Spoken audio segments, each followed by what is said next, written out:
Pues les hice la introducción de que estamos conversando con don Fausto Hernández, que es un buen amigo de este programa, pero sobre todo una persona que se ha dedicado eh, la mitad de su vida a estudiar sobre el autismo, a estudiar qué lo provoca, cómo se resuelven ciertas limitaciones, entre comillas, que vemos que tienen estos niños y qué podemos hacer los padres para, en vez de estar tirando dinero en un barril sin fondo con las famosas terapias, que terapia para allí, que terapia para que pestañe, terapia para esto, terapia para lo otro, hay otra forma de resolver esta situación, de ayudar a nuestros hijos, pero sobre todo de encontrar soluciones verdaderas. Don Fausto, siempre es un placer para mí tenerlo aquí en nuestro espacio.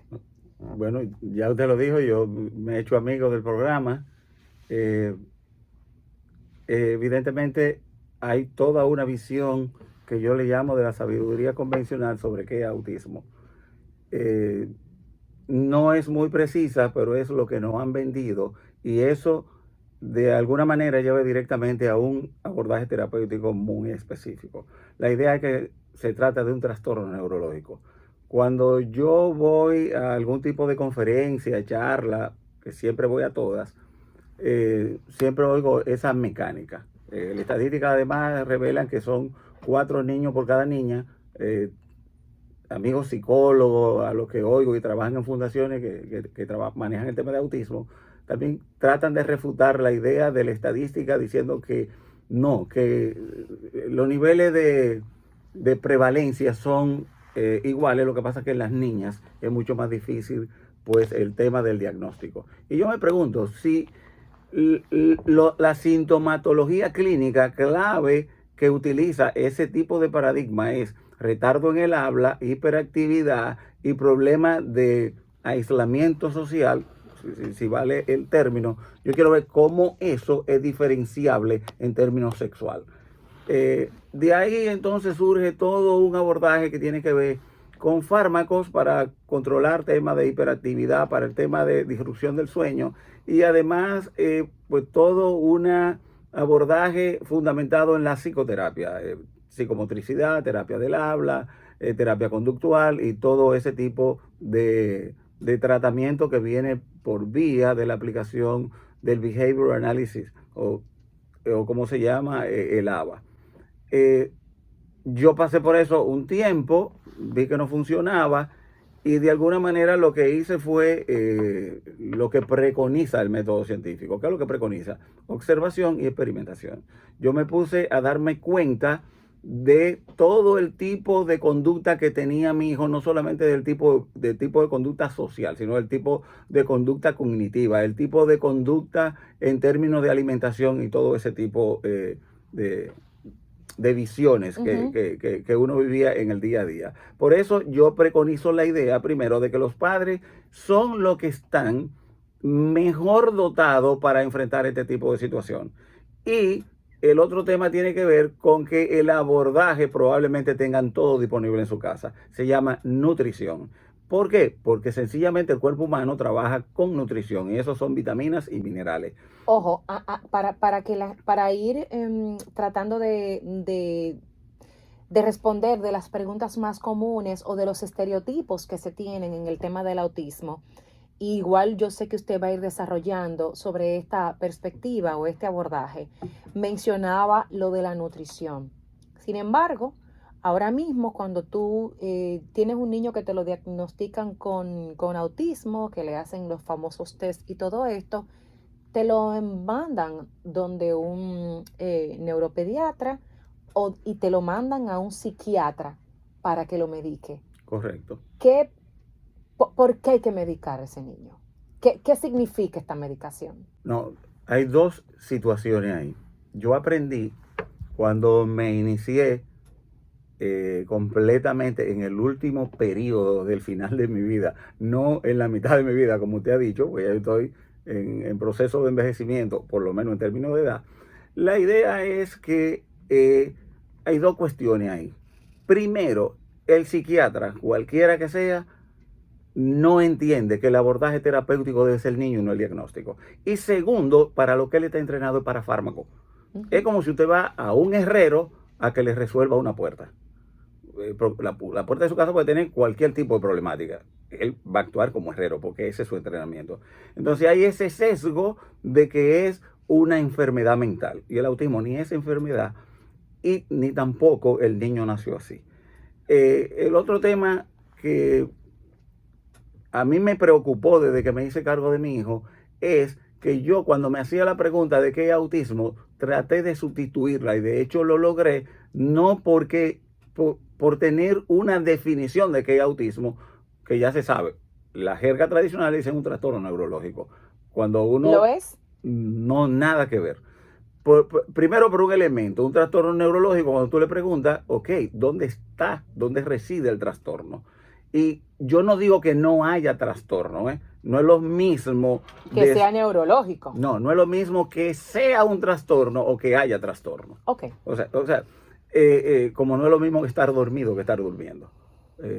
Una persona que fallece está dormido eternamente. Entonces la idea es que a los neurólogos probablemente que están sesgados por el tema del cerebro, se le olvida que en el sistema nervioso entérico, o el second brain como le llama, yo le llamaría el primer cerebro, usted tiene 100 millones de neuronas. Estamos hablando del estómago. Cerebro nervioso, del intestino delgado. El intestino. El intestino delgado. Entonces, hay células nerviosas, hay neuronas. Entonces, cuando yo le pregunto dónde es que está el trastorno, en el cerebro, el sistema nervioso central, el sistema nervioso entérico, lo veo que arrugan el rostro, porque no tienen explicación.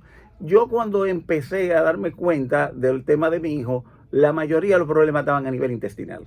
Okay. Tenía disbiosis intestinal, tenía un problema de que no hacía bien la digestión y todo ese tipo de problemática. Y es lógico que como están conectados el sistema nervioso entérico y el sistema nervioso central a través del nervio vago, lo que hay es una falla también de comunicación entre ambas ramas del cerebro, porque es la posición de una científica canadiense que dice, no, son dos ramas, tú tienes una aquí arriba y otra aquí abajo. De la misma manera que usted tiene dos brazos, uno a la izquierda y otro a la derecha. Okay. Entonces, eso es bastante entendible. Entonces, ¿qué yo hice? Me puse a tabular todos los problemas que tenía mi hijo. No solamente el tema de agresión, el tema de que no hacía bien la digestión. Cuando yo veía sus heces, porque siempre usaba pañales, entonces yo me daba cuenta que habían ahí trozos de alimentos no digeridos. Por tanto, hay un problema que tiene que ver con el tracto digestivo.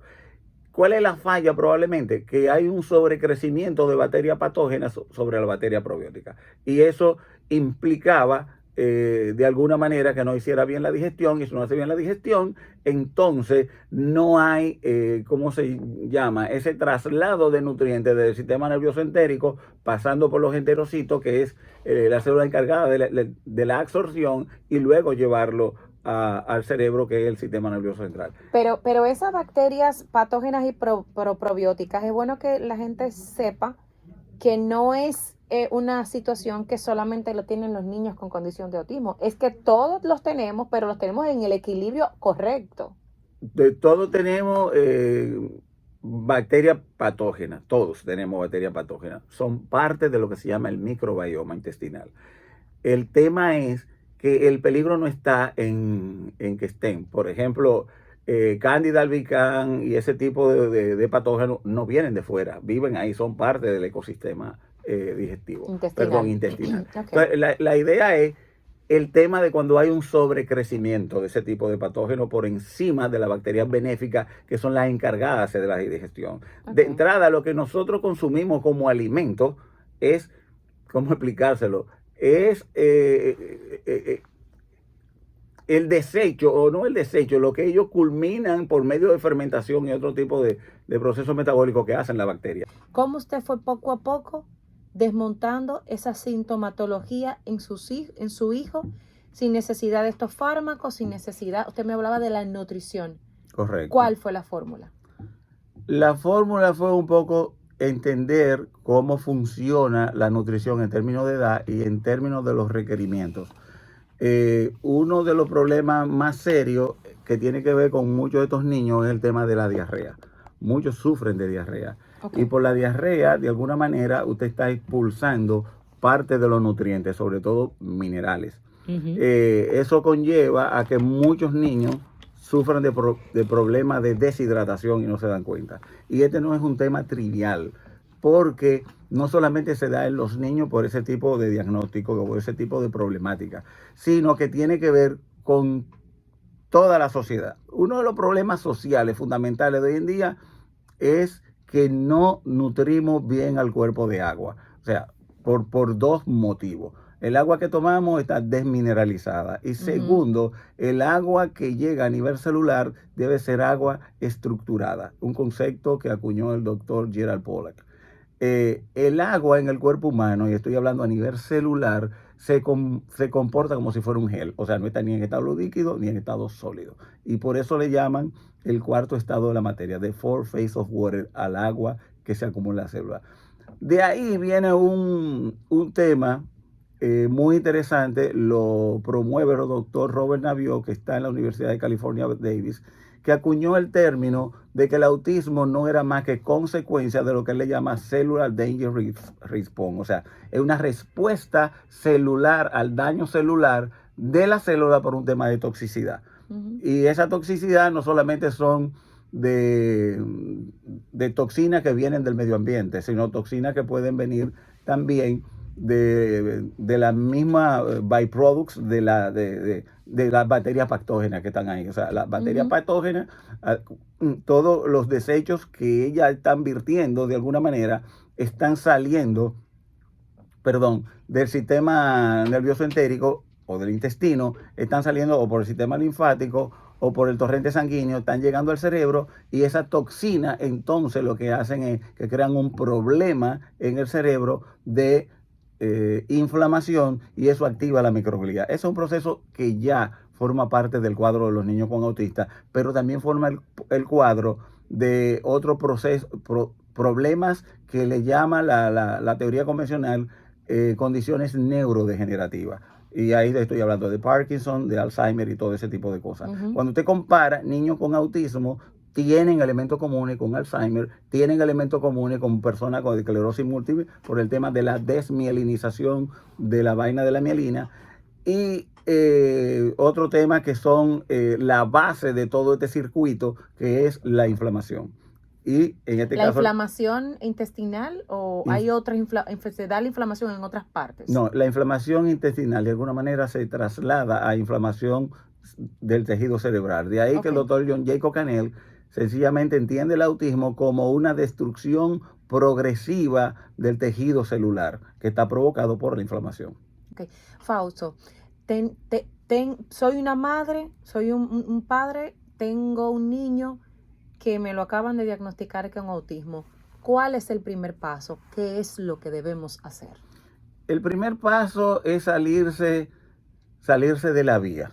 Vivimos en una ciudad que ahora mismo usted va por una calle y tiene que esperar mucho para poder cruzar porque está congestionada. La vía de la teoría convencional está muy congestionada y los resultados que produce son muy pobres. En muchos casos son hasta negativos porque hay pérdida de los bolsillos de la familia. Lo primero que debe hacer en un sentido muy personal es hacer análisis clínicos que tengan que ver con el tema de inflamación, que tengan que ver con el tema de la composición a nivel intestinal, y que tenga que ver sobre todo con la toxicidad por aluminio. Y vuelvo a repetir, perdón. ¿Dónde el niño recibe esa toxicidad de aluminio? La toxicidad de aluminio la recibe básicamente por las vacunas. Está tabulado que los niños que con una edad de un promedio de 3 años reciben unas 12 vacunas en los Estados Unidos. Una caterva de vacunas, claro, aquí también. Bueno, todas las vacunas que le ponen a nuestros niños en ese periodo de vida contienen lo que se llama aluminio adjuvant. Sencillamente con eso lo que están entrenando es supuestamente al sistema inmunitario para que cree la respuesta inmune. Pero el aluminio sigue ahí y se queda. Y además de eso, de alguna manera el aluminio se aloja en el hipocampo. Por eso el niño tiene problemas cognitivos. Y de ahí vuelvo al comienzo de la pregunta. ¿Es un trastorno neurológico? No, hay trastorno neurológico, hay problema cognitivo, pero no quiere decir que ese sea el autismo. ¿De acuerdo? Porque usted tiene Alzheimer y tiene otro tipo de trastorno neurológico que no son autismo. De condiciones. De situaciones. Todas son corregibles, todas son reversibles. El autismo no se cura porque el autismo no es una enfermedad. Y lo que hace la práctica médica es tratar de curar enfermedades. El autismo es una situación en donde la clave está en los problemas de toxicidad o de estrés oxidativo, que es el nombre correcto de estos niños. Tienen una sobrecarga de toxina y esa sobrecarga de toxina el cuerpo no la sabe manejar, justamente porque el aluminio no solamente es un trastornador del metabolismo, sino también que impide el correcto funcionamiento de lo que se llama el glutatión. Y el glutatión es lo que tiene como función es que el antioxidante natural del cuerpo. Se le llama de Master Antioxidant. Por tanto, la primera tarea es haga el análisis clínico de un niño con autismo sobre el tema de autismo y metales pesados. Se va a dar cuenta que está desbordado en el tema de aluminio. O sea, que tú haces un análisis de sangre al niño y realmente tú realmente tienes se hace una análisis prueba del pelo. Okay. Realmente se hace análisis del pelo. Este kit se manda normalmente al laboratorio, se llama Great Plains, está en Kansas. Usted lo manda y ellos le mandan, le devuelven el análisis completo. Yo a varias familias le he mandado a hacer el análisis, le hacen y el de análisis orgánico y se dan cuenta que tiene una sobrecarga, sobre todo del indicador de ácido propiónico, bacteria, justamente que viene de la Clostridia difficile y de la arabinosa, que es también un desecho de la bacteria que se llama la Candida albicans. El otro tema es que también sale con desborde de aluminio, con una sobrecarga, y eso definitivamente también es derrotable. Se puede desintoxicar de aluminio y se pueden conseguir otros problemas. Si corrige los problemas uno a uno y no piensa en el diagnóstico, tiene mayor capacidad de éxito. Okay. Y yo tengo la experiencia de que yo me salí de ese circuito de terapia conductual, terapia del habla, psicomotricidad, toda esa caterva de terapia. Yo duré ¿cómo se llama? Desde los 2 años que tenía mi hijo hasta los 3.6. A los 3.6 mi hijo hizo ¿cómo llamarlo? Una visita a Estados Unidos y se le hizo un tipo de test que se llama el WIS-5, o sea, Wisconsin 5, que se conoce como Wechsler, que para medir el nivel de, digamos, como yo estoy en ese tema ahora, de inteligencias, el tipo de inteligencia múltiple, a qué nivel está. Que yo me di cuenta que mi hijo son indicadores que van desde 90 a 130, me parece, a 140. Hay una autista famosa que se llama Temple Grandin que salió con el máximo y era autista. Por tanto, eso es un contraejemplo de toda la teoría que nos dice que son niños con retardo mental. Falso. Una cosa es que tengan el desarrollo intelectual represado, digamos. Lo tienen represado porque tienen sobrecarga de problemas metabólicos que no están favoreciendo el desarrollo cognitivo, sencillamente, pero eso se corrige. Otra situación es que siempre piense en el niño y vaya dándose cuenta de cada una de las situaciones o conductas que el psicólogo dice que son conductas autistas. Por ejemplo, mi hijo caminaba empinado. Yo llegué a la comprensión de darme cuenta por qué él caminaba empinado. Tenía una sobrecarga de ácidos orgánicos de cadena corta producido por el tipo de bacteria que es la Clostridia difficile, y eso de alguna manera le quemaba las nalguitas. Por tanto, él hacía acciones para no tener que estar teniendo problemas diarreicos porque él sabía lo que le estaba ocurriendo. El otro tema que yo abordaría es lo que tiene que ver con el metabolismo para la nutrición. Muy importante. Se pueden dar cuenta con esto si está haciendo bien la digestión. Sencillamente toman, cuando el niño haga sus heces fecales en los pañales, yo me recuerdo que me ponía plástico y yo veía ahí todos los nutrientes no digeridos. Por tanto, esa es una buena observación y muy útil. Y me acuerdo que hay una doctora que tenía una hija con una niña con autismo y ella le llamó que eran niños que estaban desnutridos porque no estaba llegando alimentación al cerebro. Ella le llamó al libro que Children with, ¿cómo se llamaría? Bueno, niños desnutridos porque no está llegando alimentación al cerebro. Ahora no con el título correcto y que es bastante largo. Don Fausto, pregunta obligada y que quizás muchos padres estén haciendo, que están escuchando este programa. Prácticamente todos los niños se vacunan. ¿Por qué algunos sí desarrollan estos patrones y se diagnostican con autismo? ¿Por qué a otros no les afecta? Hay una explicación que es intuitiva. yo estoy estudiando el tema de la intuición por un problema académico y estoy convencido que probablemente la base de todos los tipos de inteligencia que se hablan ahora, de inteligencia múltiple, es justamente la intuición. ¿En qué consiste esto? Eh, no todos somos iguales y no todos tenemos la misma composición bacteriana en nuestro intestino, ni en la piel, ni en ningún lado. Okay. O sea, yo en lo personal, y conozco muchos casos, no conozco ningún niño que tenga autismo que no cumpla con dos de las tres situaciones. Primero, que haya nacido por cesárea. Eh, Segundo, que no le hayan puesto toda la vacuna. Y tercero, que a nivel prenatal, a nivel intrauterino, no le hayan puesto a la madre Hierro. vacuna y que no la hayan suplementado con calcio, hierro por anemia gestacional y otro tipo de nutrientes que no necesariamente trabajan solos. Y no hay ese cuidado para saber que lo que usted le está poniendo lo puede metabolizar. Ese es uno. O sea, hay quienes son más resistentes y hay quienes son menos resistentes. Hay a quienes le ponen menos vacuna y hay a quienes le ponen más vacuna. Lo que sí es una norma es que yo no conozco ningún caso de un niño, sobre todo, si usted se da cuenta, es un fenómeno muy urbano en nuestras zonas rurales. Todavía a las madres no le dan ácido fólico, que ya se ha demostrado que es tóxico, y otro tipo También ácido fólico que lo tomamos desde que nos enteramos que está embarazada, nos mandan los ginecólogos y los profesionales que uno visita para precisamente cuidar el embarazo. Lo primero que te mandan es a tomar ácido fólico. Por el entrenamiento que tienen. Yo digo que la mayoría, pues sencillamente son dealers de los laboratorios internacionales. Y por eso le están dando un producto que es sintético y no el nutriente que tiene el nombre de tetrahidrometilfolato o B5.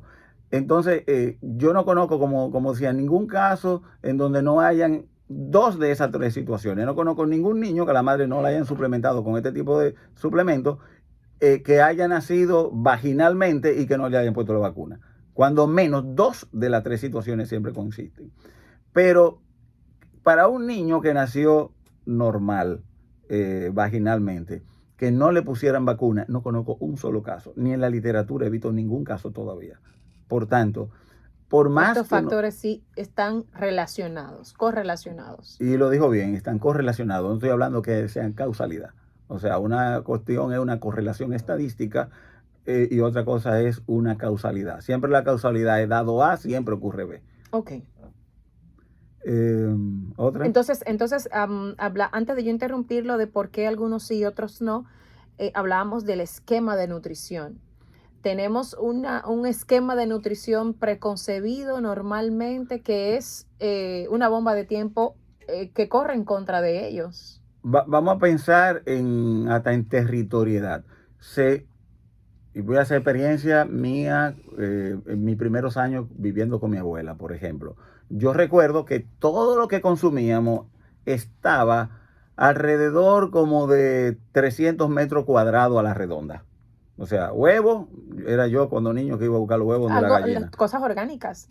Ese es el otro motivo. Todas son orgánicas y yo tenía una alimentación alta en grasa. Era huevo, se cocinaba con manteca de cerdo, nunca conocí el arroz en el campo, ni nunca conocí el azúcar. La alimentación a nivel urbano es de otra naturaleza, es todo procesado.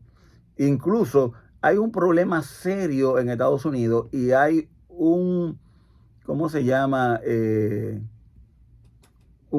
Algo que crearon para la televisión que se llama The Weight of Nations. Usted se da cuenta ahí que niños que tienen 9 años están muy sobrepeso y que nunca han visto un tomate entero. Pueden ver slide de tomate. ¿Por qué? Porque sencillamente la familia pasa por uno de estos expendios de comida rápida, pide un combo y eso es lo que le llevan. Entonces, ese es otro elemento. No es la misma cuando usted tiene una nutrición orgánica de alimentos altos en fibra que están alimentando las bacterias benéficas. No es lo mismo de una persona que está en la ciudad consumiendo muchos productos bajos en nutrientes, lo que se llaman empty calories, por ejemplo, todos los productos procesados y sobre todo derivados del trigo, porque puede haber problemas ocultos de que el cuerpo humano todavía no está adaptado al gluten ni a la gliadina del trigo. Son cuestiones que son así. Yo puedo contar mi historia. Yo estaba en sobrepeso en un momento y yo dejé el trigo y me he normalizado en términos de peso. Todavía me quedan unas 10 libras, pero voy en camino. Pero va para allá. Voy para allá. Pero la idea es que usted tiene unos cambios notables de nutrición dependiendo que usted esté en el campo o en la ciudad. Okay. Y además de eso, también dependiendo de la familia.